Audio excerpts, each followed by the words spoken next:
Assalamualaikum, salam Malaysia Madani, Kanta 744 dimulakan dengan rangkuman berita-berita utama hari ini. Kita ikuti perincanya dalam segmen Esensi. Allowance sara hidup EHH pelajar tajaan JPA dinaikkan. Bagi pelajar tajaan dalam negara, kadarnya dinaikkan RM100 sebulan.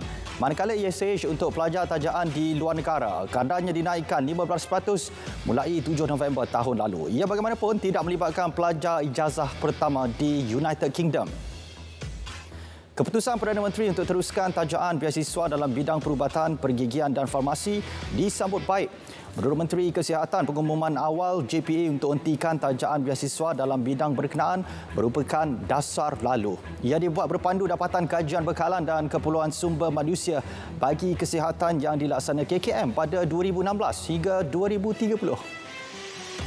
Pembayaran fasa ketiga sumbangan tunai Rahmah STR akan disalur sebelum Hari Raya Aidiladha. 8 juta penerima golongan B40 akan terima manfaatnya. Pembayaran babitkan peruntukan lebih RM2 bilion.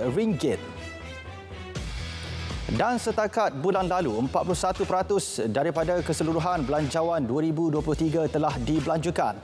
Ia babitkan peruntukan RM158 bilion yang digunakan antaranya untuk bayaran fasa pertama dan kedua STR. Juga bantuan khas kewangan penjawat awam, bantuan awal persekolahan, subsidi bil elektrik dan subsidi produk petroleum. Penyaluran peruntukan bagi projek-projek kecil berkeperluan mendesak akan disegerakan. Ini termasuk baik pulih sekolah dan klinik daif. Jaminan diberi Perdana Menteri bagi memastikan pelaksanaan kesemua projek berkenaan dipercepat. Untuk tujuan sama, Datuk Seri Anwar Ibrahim mahu pelaksanaan projek berkenaan diserah kepada jabatan dan kementerian berkaitan, terutama di peringkat daerah. Kerajaan Persekutuan beri kelonggaran kepada pejabat daerah untuk laksana rundingan tender secara terbatas. Ini babitkan pembinaan projek-projek infrastruktur berkeperluan mendesak termasuk baik pulih sekolah dan klinik daif. Rundingan tender terbatas dilaksana bagi mengelak kelewatan pelaksanaan projek berkenaan sesulan keputusan kerajaan mahu hentikan rundingan terus dan kelulusan perolehan tanpa tender. Jabatan Kastam Diraja Malaysia sediakan imbuhan kepada orang awam yang salur maklumat mengenai kegiatan jenayah termasuk aktiviti pengedaran dadah. Imbuhan diberi jika maklumat itu berjaya membawa kepada penangkapan sindiket atau individu tertentu. Baik, perjanjian penyelesaian sempadan maritim Malaysia-Indonesia yang dimeterai baru-baru ini tidak akan korbankan kepentingan, hak dan kedaulatan negara. Tegas Perdana Menteri, Malaysia tidak akan sesekali berkompromi dalam perkara berkenaan. Perjanjian tersebut dibuat berhati-hati dengan mengambil kira pandangan pihak berkaitan dan ia hanya libatkan kawasan yang dipersetujui kedua-dua negara tanpa korbankan hak negara masing-masing. Usaha membanteras pendatang asing tanpa izin parti sentiasa jadi fokus Kementerian Dalam Negeri. Operasi penguasaan terus dilaksana dengan kerjasama pihak berkuasa tempatan dan negeri. Tumpuan terarah kepada mengenal pasti lokasi yang jadi penempatan parti. Tahun lalu, lebih 8,000 operasi dan 115,134 pemeriksaan dilaksana Jabatan Imigresen terhadap parti dan majikan seluruh negara. Rangka kerja Digital Resilient Initiative DRI akan dilaksana bagi memperkukuh daya tahan digital berteraskan nilai Malaysia Madani. Inisiatif itu dapat bantu cegah ideologi radikal dan ekstremisme. DRI babitkan 4 strategi utama bagi memperkukuh ruang digital terhadap potensi ancaman serta mempromosi nilai keamanan, keharmonian dan persefahaman. Polis kenal pasti 190 kawasan panas di 6 negeri terlibat pilihan raya negeri PRN tidak lama lagi. Jumlah tertinggi direkodkan di Selangor dengan 70 lokasi panas. Ini diikuti Terengganu 66 lokasi, Kedah 20 lokasi serta Negeri Sembilan dan Kelantan masing-masing 16 lokasi. Bagi melancarkan perjalanan PRN, OP PRN 6N dilaksana babitkan kekuatan hampir 94,000 anggota. Seorang maut manakala 3 lagi cedera selepas motosikal ditunggang mereka melanggar sekumpulan kerbau di Kampung Gajah pagi tadi. Ketua Polis Perak berkata kemalangan berlaku akibat keadaan terlalu gelap susulan keadaan yang tiada lampu jalan. Mangsa Muhammad Hadri Naim Azmi, 19 tahun, meninggal dunia di tempat kejadian. 740 kg daging kerbau dari India bernilai RM11,700 disita Makis Johor di Pelabuhan Pasir Gudang. Ia susulan butiran produk tidak sama seperti dinyata pada sijil halal yang dikeluarkan. Lelaki berumur 30-an ditahan dan dilepaskan setelah diambil keterangan. 2,845 unit barangan rampasan kes bernilai RM87,979 dilupus KPDN Perak tahun lalu. Kesemua barangan itu disita di sebuah pusat beli belah di Ipoh. Pemilik barangan tersebut telah dikompaun RM30,000. 31 aduan berkaitan gula diterima KPDN Perak. Ia hasil 240 pemeriksaan yang dijalankan berusi manis bermula Januari hingga hari ini. Antara aduan yang diterima melibatkan kekurangan bekalan, penyorokan dan aduan berkaitan penjualan bersyarat.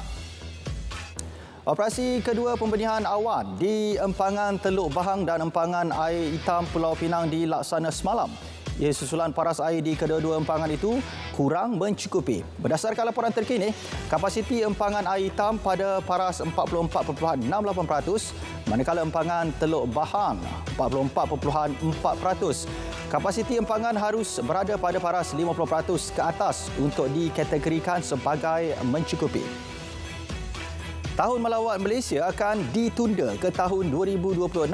Acara yang sepatutnya berlangsung pada 2025 itu tergendala akibat beberapa faktor termasuk COVID-19. MOTAC akan rangka perancangan baharu yang bersesuaian dengan kebanyakan negara yang masih dalam proses pemulihan akibat COVID-19. Kajian baharu untuk semak semula keperluan sebenar negara babitkan pelbagai kategori sumber manusia bagi sektor kesihatan bakal dilaksana tahun ini. Ia akan mengambil kira impak polisi baharu yang diperkenal selepas tahun 2016 selain keperluan kesihatan rakyat.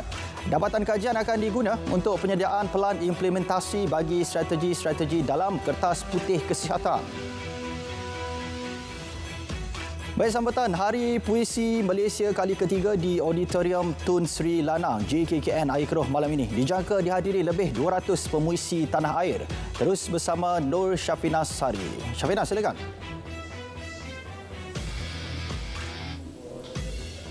Terima kasih Azam. Tanggal 13 Jun diisytihar sebagai tarikh sambutan Hari Puisi Malaysia dan tahun ini masuk tahun ketiga penganjurannya yang Melaka adalah destinasi pertama yang sebelum ini dijalankan di Kuala Lumpur.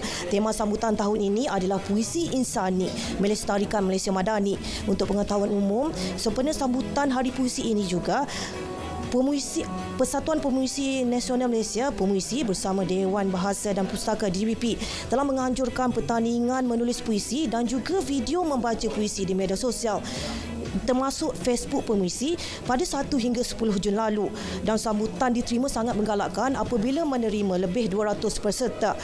Dalam malam ini adalah majlis kemuncaknya apabila 5 pemenang dari semua kategori akan diumumkan dan majlis penyampaian hadiah akan disempurnakan oleh Ketua Menteri Melaka Datuk Seri Abdul Rauf Yusof.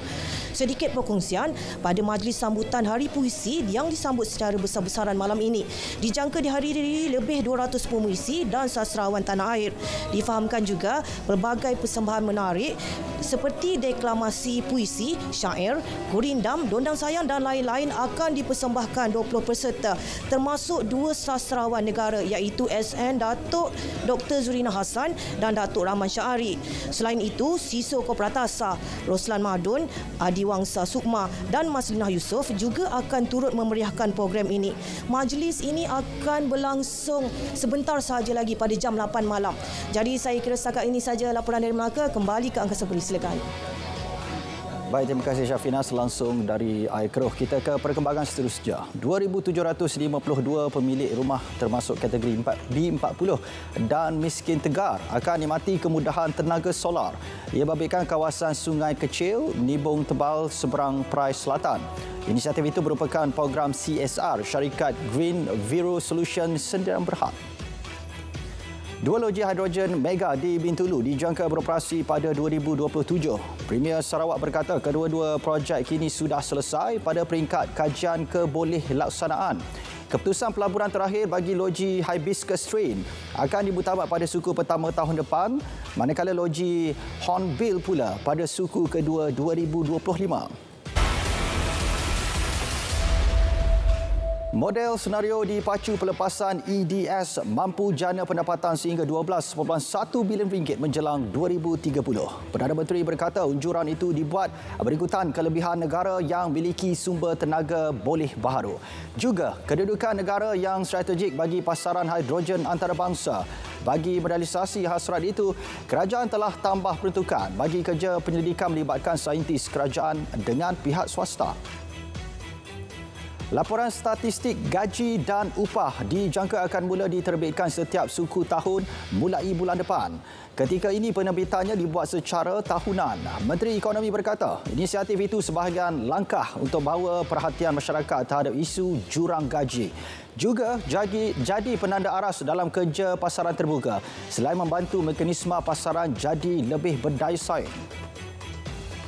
Aplikasi Belanjawanku 2022-2023 dan panduannya dilancar KWSP. Ia sediakan anggaran perbelanjaan bulanan minimum untuk pelbagai barangan dan perkhidmatan mengikut isi rumah berbeza.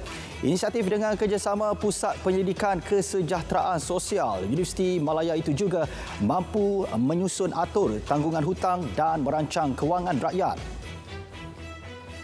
200,000 peluang pekerjaan dan 50,000 peluang keusahawanan disasar disedia Majlis Pembangunan Ekonomi Wilayah Pantai Timur. Ia susulan projek-projek yang akan dilaksana bakal jana lebih banyak pelaburan. Kesaling hubungan negeri Pantai Timur dengan negeri-negeri lain juga dapat dipertingkat sekaligus beri manfaat kepada rakyat. Kira-kira 5 juta ringgit diperuntuk menerusi Perak SADC bagi meneroka sektor agro pelancongan negeri itu. Sumber pendapatan negeri juga giat dipelbagaikan selain bergantung kepada komoditi kelapa sawit dan pertanian. Bidang agro pelancongan dan eco pelancongan turut diperluas menerusi beberapa pembangunan antaranya Perak Agro Tourism Resort, Masurat Heritage Park dan Ulu Piah. RHB Islamik dan PNB bekerjasama serahkan zakat RM600,000 bagi pelaksanaan projek ternakan ayam kampung kacuk. Inisiatif melalui Universiti Malaysia Kelantan itu bakal disertai 60 individu golongan B40 dan akan dibangunkan di Bacuk. Program tersebut mampu keluarkan lebih 60,000 ayam untuk dipasarkan dalam tempoh setahun. Di sebalik ketidaktentuan pasaran, Boosted Plantation Berhad B-Plan optimis prospek syarikat akan bertambah baik dalam tempoh jangka panjang. Ia akan disokong penyepaduan berterusan pendigitalan dan mekanisasi merentas operasi. Kumpulan itu juga akan terus meningkatkan hasil dan kecekapan operasi selain menambah baik kecekapan kos untuk memacu pertumbuhan mampan.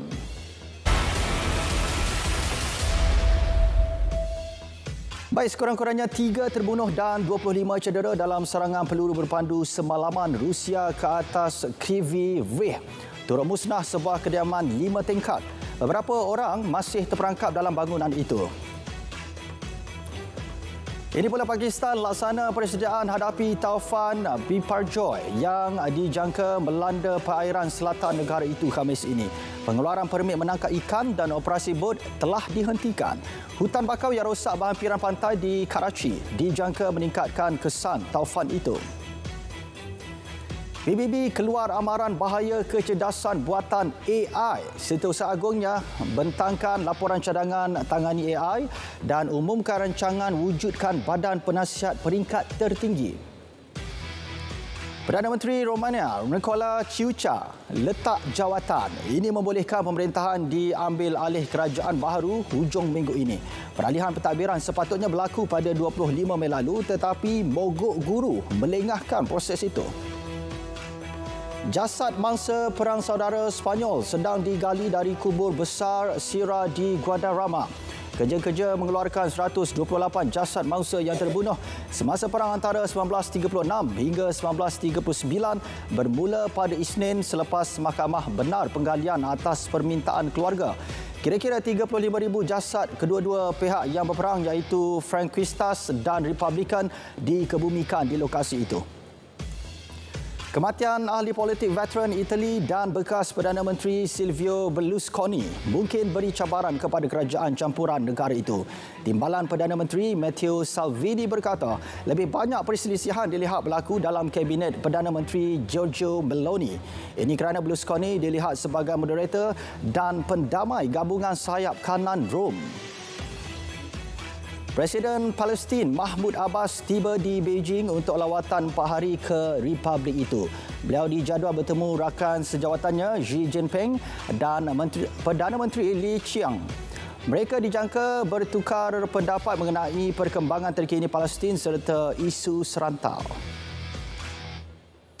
Baik, Kanta 744 berakhir di sini. Menyusul selepas ini berita perdana bersama Syahril Sarapudin dan Fatul Aisyati Osman untuk paparan lebih komprehensif. Saya Azam Budi Husin, Malaysia Madani, tekad perpaduan penuhi harapan.